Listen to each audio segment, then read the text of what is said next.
Daniel के बारे में।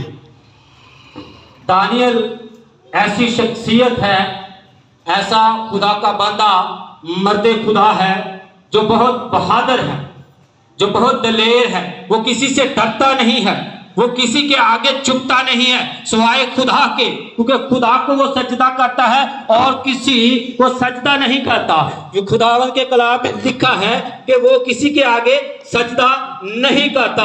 दानियल की जो किताब लिखी गई है ये दानियल नबी ने खुद लिखी है, और दानियल का मतलब है कि खुदा मेरा मुनसिब है, खुदा मेरा मुनसिब है, मतलब कि खुदा मेरा इंसाफ करने वाला है। हालेलुया। दानियल इतना देर था दारा बादशाह की हुकूमत में, जब वो कैद में था, 12 साल की उसकी उम्र थी, जब वो असीर हो गया और बाबल शहर में गया, जिसको अराक कहा जाता है। यरूशलेम और अराक साथ साथ हैं, और उसको तकरीबन अकेला दानियल नबी ही नहीं कैद हुआ, बल्कि उसके साथ जो दूसरे लोग हैं वो भी कैद हुए। बहुत से शहजादे, बहुत से लोग धोए, शहजादियां, जितने भी लोग थे उनके साथ जो हैं वो कैद हुए हैं। वो 500 साल तक कैद रहे। तो कैद जो जब ये दानियल नबी कैद था तो दारा बादशाह की हुकूमत में दारा को ये बात पसंद आई कि मैं अपनी मुमलकत में, मुल्कों में ऐसे 120 जो नाज़िम है वो मुकर्रर करूं। क्यों मुकर्रर करूं? कि वो मुमलकत की पर हुकूमत करे, और उन पर 120 के ऊपर 3 वजीरों को भी उनको मुकर्रर किया। इसलिए मुकर्रर किया कि जो वजीर हैं उनको जो नाज़िम है 120 हिसाब दे सके, ताकि बादशाह जो है वो खसारत में ना आए, ताकि बादशाह को कोई खसारा ना हो। इसलिए उन्होंने 3 वजीर, उन वजीरों में से एक दानियल नबी भी है। दानियल नबी जो खुदा का बंदा, मर्दे खुदा है, जो फाजले रूह है, क्योंकि उस पर खुदा का फजल है। जैसे ही उस पर खुदा का फजल है तो वो सब जितने भी है नाज़म या जितने भी सरदार उनके ऊपर मुकर्रर किए हैं, वो उनमें से सबकत पा गया। हालेलुया। उनमें से सबकत पा गया। कैसे? क्योंकि खुदा का उस पर फजल था, खुदा की उस पर रहमत थी। रूह जो है वो उसका खुदा की तरफ है। हालेलुया। वो रूह से, सच्चाई से, हलीमी से, दयानतदारी से खुदा के हजूर झुकता, और दानियल दिन में 3 मर्तबा खुदा के हजूर झुकता और खुदा से दुआ करता, और यरूशलेम की तरफ मुंह करके वो दुआ करता। हालेलुया। तो जैसे ही खुदा का फजल था उस पर, तो उसने उन सब पर सबकत पाई। आज जैसे कि लोग वो जेलस हुए, वो परेशान हुए कि ये हम हमारे ऊपर आ गया, क्यों? तो वो उन्होंने ये सोचा कि हम इस पर मुल्कदारी के होते हुए हम इस पर कसूर साबित करेंगे, कसूर साबित करेंगे, क्योंकि खुदा दानियल नबी जो था वो खुदा का बंदा, दयानतदार था। इस वजह से वो उसमें कोई कसूर साबित ना कर सके, कोई इल्ज़ाम ना लगा सके। जब उनको ये कोई इल्ज़ाम या कोई मौका या कोई शिकायत ना मिली, तो उन्होंने ये सोचा कि हम खुदा की शरीयत में उसके सिवा हम कोई इस पर इल्ज़ाम नहीं लगा सकते। जब उन्होंने सोचा कि वो तो मर्दे खुदा था, वो खुदा ही को सजदा करता था, वो खुदा से ही दुआ करता था। वो जब ये ज़माना जो है ये ज़माना बुत परस्ती का है, ये ज़माना जो जब लोग बुत बनाते थे उसके आगे सजदा करते थे, मूर्ति बनाते थे उसके आगे सजदा करते थे। तो दानियल नबी ऐसा मर्दे खुदा है जो खुदा के आगे सजदा करता है। इसलिए उनको कोई वजह ना मिली, तो उन्होंने क्या किया, सब ने इकट्ठा होकर बादशाह के पास गए। दारा बादशाह ये कहने लगे कि ऐ बादशाह, तू सदा तक जीता रहे, अब तक जीता रहे। तो हम सब ने, सरदारों ने, नाज़मों ने, हाकिमों ने, मशीरों ने सब मिलकर ये फैसला किया है कि तू एक आयन मुकर्रर करे, एक आयन मुकर्रर करे। ऐसा आयन मुकर्रर करे, वो ऐसा होना चाहिए जो मादियों और फासियों के ज़माने में था, क्योंकि वहाँ जो आयत मुकर्रर होता था, कानून मुकर्रर होता था, उस पे क्या होता था, साइन हो जाते थे, दस्तखत हो जाते थे। जब दस्तखत होते थे तो वह ला तब्दील कानून हो जाता था। उन्होंने ऐसा ही कानून बनाया। वो कह रहे कि एक आयन मुकर्रर कर दे, ऐ बादशाह, ऐसा आयन मुकर्रर करके 30 दिन तक ना कोई तेरे सिवा किसी से दरखास्त करे, ना कोई तेरे सिवा किसी को सजदा करे। अगर वो किसी को सजदा करे, अगर वो किसी से दरखास्त करे, तो उसको शेरों की मान में डाला जाए। हालेलुया। जब ये सारा काम हुआ, दस्तखत कर दिए, बादशाह ने कहा कि ठीक है। लेकिन बादशाह ने जब साइन कर दिए, दस्तखत कर दिए, तो दानियल को पता चला कि ये तो सारा काम हुआ, दस्तखत हो गए हैं, ये आयन मुकर्रर हुआ। तो दानियल गया अपनी कोठरी में, अपने घर में जाकर तो खुदा को सजदा किया और उससे दुआ करने शुरू कर दी। जैसे ही वो दुआ कर रहा है तो लोग जमा हो गए वहां। लोगों ने देखा और फिर बादशाह के पास गए। फिर बादशाह से ये कहने लगे, ऐ बादशाह, क्या तूने वो कानून मुकर्रर नहीं किया? क्या तूने वो जो तूने अहद मुकर्रर किया है उस पे वो पूरा क्यों नहीं उतरा? दानियल नबी जो है, वो जो यहूदियत में से है, वो अपने खुदा को सजदा कर रहा है, वो अपने खुदा से के आगे दरखास्त कर रहा है। क्या ये कानून वो कानून नहीं है जो मादियों में बांधा गया था, जो फारसियों में बांधा गया था, जो ला तब्दील है? तो बादशाह ने कहा, बिल्कुल ये सच है। फारसियों के जमाना में, मादियों के जमाना में जब ऐसा कानून या आयन मुकर्रर किया जाता था तो वो तब्दील नहीं होता है। बादशाह है बुतपरस्त, लेकिन उसने देखा कि ये तो मर्दे खुदा है। फिर भी उसने शाम सूर्य ढलने तक कोशिश ये की कि मैं दानियल को किसी तरह छुड़ाऊं इस कैद से, इस मौत से। उसने शाम तक कोशिश करता रहा, लेकिन जब कोशिश कामयाब ना हुई, जब लोगों ने ना बात मानी, तो उसने बोला कि दानियल को बुला के लाएं और शेरों की मान में डाला जाए। हालेलुया। अब देखते हैं खुदा के बंदा के साथ खुदा कैसे काम करता है। जैसे ही उसको शेर की मान में ढाला गया, तो मैं सदके जाऊं शेरों के, जहां मेरे खुदा की हजूरी आ जाती है, वहां शेर भी नबियों के पांव चूमना शुरू कर देते हैं। हालेलुया। वहां मेरे खुदा की हजूरी आ जाती है। लेकिन फिर भी बादशाह एक बार पूछ लेता है दानियल नबी से कि क्या तेरा जिंदा खुदा जिसको तू सजदा करता है, जिसकी तू इबादत करता है, जिसके आगे तू दरखास्त करता है, क्या वो तुझे बचाएगा? तो ये कहकर जब दानियल नबी को शेरों की मान में ढाला गया, तो मेरे खुदा ने वहां फरिश्ता भेज दिया जिसने शेरों के मुंह बंद कर दिए, जिसने शेरों के आगे नूर अपना कर दिया। तो शेरों को नजर ही नहीं आया कि दानियल यहाँ है। और दानियल जब नजर आया तो दानियल में ऐसा नूर खुदा का नजर आया कि शेर पांव चूमने शुरू कर दिए शेरों ने, तो उस नबी के, खुदा के बंदे के, क्योंकि वो खुदा का बंदा है। और शेर ये दिल में सोच रहे हैं कि, और दानियल से कह रहे हैं कि ऐ दानियल, हम जानते हैं, हम ये जानते हैं कि तू यहोवा खुदा, जिंदा खुदा को मानने वाला है, जिसने तुझे पैदा किया है, उसने मुझे भी, उसने हमें भी पैदा किया है, जिसने तो तेरा पालनहार भी वो है और हमारा पालनहार भी वो है। क्योंकि खुदा के कलाम में लिखा है, खुदावंद अपनी मुट्ठी को खोलता है और हर एक जानदार की ख्वाहिश को पूरा करता है। हालेलुया। यहां तक कि जब जानवरों को भूख लगती है, जब शेर के बच्चे भूखे होते हैं, तो वो आसमान की तरफ मुंह करके धाड़ते हैं, तो मेरा खुदा उनको खुराक मुहैया करता है। मेरा खुदा उनकी जरूरत पूरी करता है। जब गीदड़ के बच्चे भूखे होते हैं तो वो भी आसमान की तरफ मुंह करके पुकारते हैं, और मेरा खुदा जो हर एक का पालनहार है, जो दानियल नबी का जिंदा यहोवा खुदा है, वो सबकी जरूरत पूरी करता है। लेकिन वो कह रहे हैं कि बादशाह नासमझ है, उसने हमें हुक्म दिया है, उसने हमें ये हुक्म दिया है भूखे रख के कि जैसे ही इंसान को मैं पिंजरे में ढालूं तो तुम उसको खा जाना। लेकिन बादशाह कम अकल है, क्योंकि तू तो यहोवा खुदा जिंदा खुदा को मानने वाला है, और तू आश के खुदा है, तो हम आश के खुदा पर हमला ही नहीं करते। हालेलुया।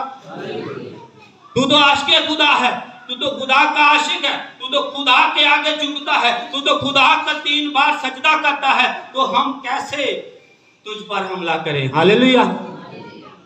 जिसके साथ खुदा होता है, मेरा ये ईमान है कि उसके आगे कितना भी खूनखार दरिंदा क्यों ना हो, उसके पांव चूमने शुरू कर देगा। हालेलुया। जब खुदा का रूह आगे हो, जब खुदा का रूह अंदर हो, जब सच्चाई अंदर हो, जब हम खुदा को पुकारते हैं, तो मेरा खुदा कहता है कि मैं तुझे कभी तन्हा ना छोड़ूंगा। हालेलुया।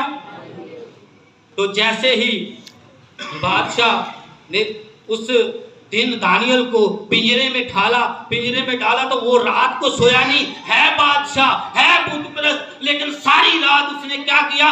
फाका किया। उसने फाका ये किया कि वो परेशान है कि मैं खुदा के बंदा को पिंजरा में डालता हूँ, खुदा के बंदा को मैंने पिंजरा में डाला है, तो उसके साथ क्या होगा। लेकिन वो ये भी ईमान रखता है कि दानियल का खुदा जो उसे संभालने वाला है, जो उसे बचाने वाला है, वो उसे जरूर बचाएगा। और जैसे ही सुबह हुई तो वो बादशाह आया, दारा बादशाह आया, और उसने आवाज दी, कहा, ऐ दानियल, ऐ जिंदा खुदा के बंदे, क्या तूने जो तू जिस खुदा को मानता है, तूने उसे शेरों से बचाया?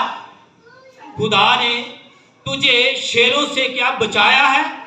तो उसने कहा, ऐ बादशाह, तू अब तक जीता रहे, लेकिन मेरे यहोवा खुदा ने, जिंदा खुदा ने फरिश्तों को भेजकर शेरों के मुंह बंद कर दिए, क्योंकि मेरा खुदा मुझे संभालने वाला खुदा है, मेरा खुदा मुझे मुसीबत में संभालने वाला खुदा है, क्योंकि मैं उस पर तवक्कल रखता हूँ। हालेलुया।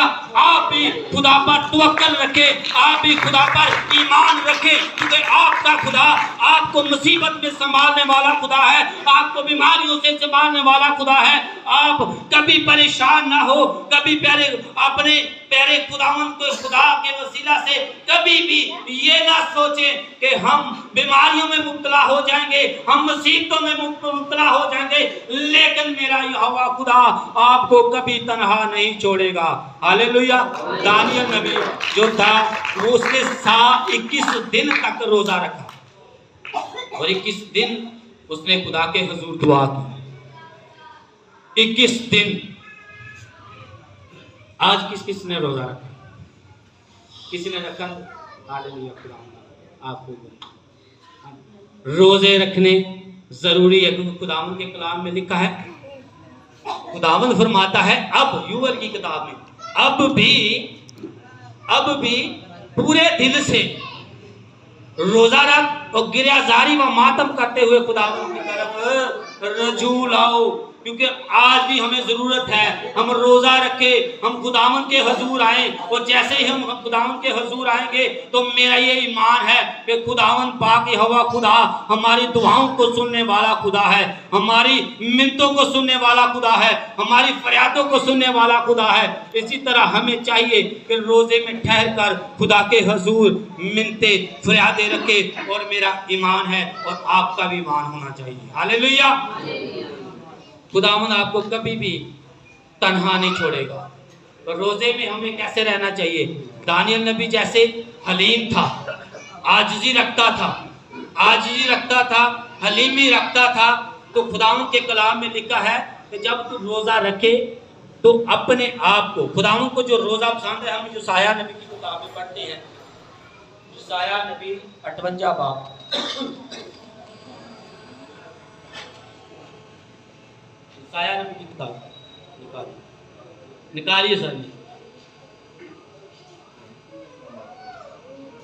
क्या आप पढ़ सकते हैं सर जी? पढ़िए। कोई भी, किसी ने भी निकाल लिया तो पढ़ सकता है। 58 बाब 5 आयत हम पढ़ेंगे।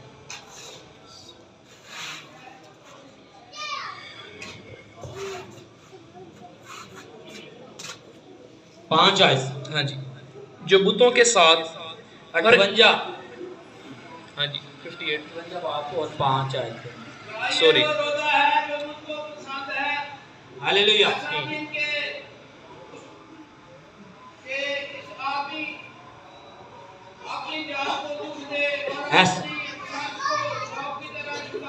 हाँ जी। हालेलुया। आमीन। खुदावंद आपको बरकत दे सर। यहाँ हम जब रोजा रखते हैं तो हमें खुदावंद के पाक कलाम में से कितनी बातें मिलती हैं? एक तो ये बात मिलती है कि रोजा जो मुझको पसंद है कि ऐसा दिन उसमें आदमी अपनी जान को दुख दे और अपने सर को झाऊ की तरह झुकाए और अपने नीचे टाट और राख बचाए। क्या तू उस रोजे को ऐसा दिन कहेगा जो खुदावंद को मकबूल है? हालेलुया। 4 बातें हमें यहाँ मिलती हैं। अक्सर हमारी जिंदगी में भी ये 4 बातें होती हैं। हम लोगों से कहते हैं, जब हमने किसी से बात करनी हो तो हम क्या कहते हैं? आ यार कोई 4 गल्ला ही कर लिए। ऐसा ही है। जब हमने किसी को नसीहत करनी हो तो हम ये कहते हैं कि यार तू 4 जमातें ही पढ़ लेना। तो जब हम जिंदगी से तंग, कोई भी जिंदगी से तंग है तो क्या कादी जिंदगी यार, 4 दिन की तो जिंदगी। तो ये 4 बातें हैं जो हमारी जिंदगी में ये बहुत अहम है। ये 4 बातें बड़ी अहम हैं, बड़ी सुनने वाली है बातें। ये जो बात है अपनी जान को दुख देना, इसका मतलब ये नहीं है कि हम रोजा रख के अपने आप को तकलीफ दे या अपने आप को मारना शुरू कर दे। नहीं, मेरा खुदा हमें कुछ और सिखाना चाहता है। ये सिखाना चाहता है कि जब हम रोजा रखें तो हम अपने आप को हलीमी में ले आए, अपने आप की मैं को मारे। जैसा कि हम जात पर कोई बात नहीं आने देते, हमें अपनी जात को मारना है, हमें हलीम होना है, हमें अपनी मैं को मारना है। जब हम मैं को मारेंगे तो तब हम खुदा के हुजूरी में मकबूल है। हालेलुया। दूसरी बात ये कि अपने सर को झाऊ की तरह झुका ले। झाऊ किसे कहते हैं? कभी आपने पंजाब या पंजाबी में उसे कहते हैं काना। ये काने जो है ये पाए जाते हैं जाड़ों में पानियों के साथ। जो काना आपने देखा है कि वो अकड़ा हुआ होता है, ऐसा ही है, अकड़ा हुआ होता है। जब तूफान आते हैं, जब अंधेरियां आती हैं तो काना टूट जाता है। तो उसके साथ जो घाव लगा होता है, घास जिसको सरकंडा भी कहते हैं, जिसको झाऊ कहते हैं, उसमें इतनी लचक होती है कि जितना भी पानी आए, जितनी भी हवाएं आए, अगर इस तरफ पानी का जोर है तो वो पानी की तरफ इस तरफ हो जाता है और पानी उसके ऊपर में से गुजर जाता है। हालेलुया। पानी उसके ऊपर में से गुजर जाता है। अगर तूफान आए तो वो उसका रुख मोड़ जाता है। अगर जितनी भी पानी गुजर जाए, जितनी भी आंधियां गुजर जाए, अगर पानी का बहाव ज्यादा हो तभी वो पानी में बहना शुरू हो जाता है और पानी उसके ऊपर से गुजरना शुरू हो जाता है। जब पानी खत्म हो जाता है, जब पानी नीचे उतर जाता है तो वो फिर अपनी जगह पे आ जाता है। हालेलुया। हमें इस तरह अपने आप को झुकाना चाहिए कि हमें हमारे साथ अगर मुसीबतें आए, अगर कोई हमें बुरा भला भी कहे तो हमको इस तरह झुकाना चाहिए कि कोई हमें ये ना कहे कि ये अकड़ा हुआ, क्योंकि जो अकड़ा हुआ है वो टूट जाता है। हालेलुया। खुदावंद के कलाम में लिखा है, झुके हुए पौधों को फल, झुकी हुई डाली फल पाती है। हालेलुया। तो ये जो है टाट ओढ़ना, टाट ओढ़ने का मतलब है मौत। मेरे यीशु मसीह ने हमारे लिए क्या किया?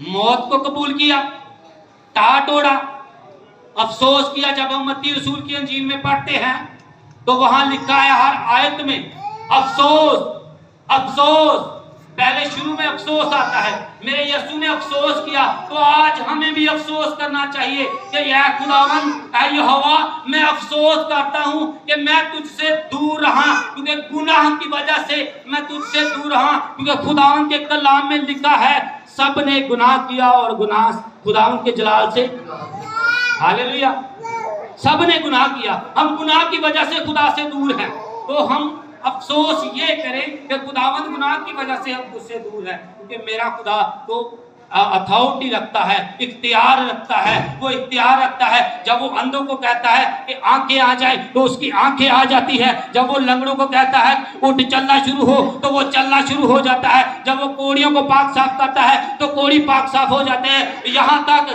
कि मुर्दों को जिंदा कर लेता है। यहोवा खुदा मुर्दों को जब हुक्म देता है तो लाजर 4 दिन का जो मुर्दा है वो उठकर यहोवा पाक के कदमों में आ जाता है। मेरा खुदा इतनी अथॉरिटी रखता है, इतना इख्तियार रखता है, लेकिन मेरे खुदा ने फिर भी अफसोस किया और यरूशलेम को कहा कि मैं अफसोस तुझ पर, मैंने बड़ा चाहा कि मैं तुझको अपने बाजुओं के नीचे इस तरह छुपा लूं जिस तरह मुर्गी अपने बच्चों को अपने परों के नीचे छुपा लेती है, लेकिन तुमने ना सुनी। हालेलुया। और जार जुआर रो रहे हैं। ये है टाटोल।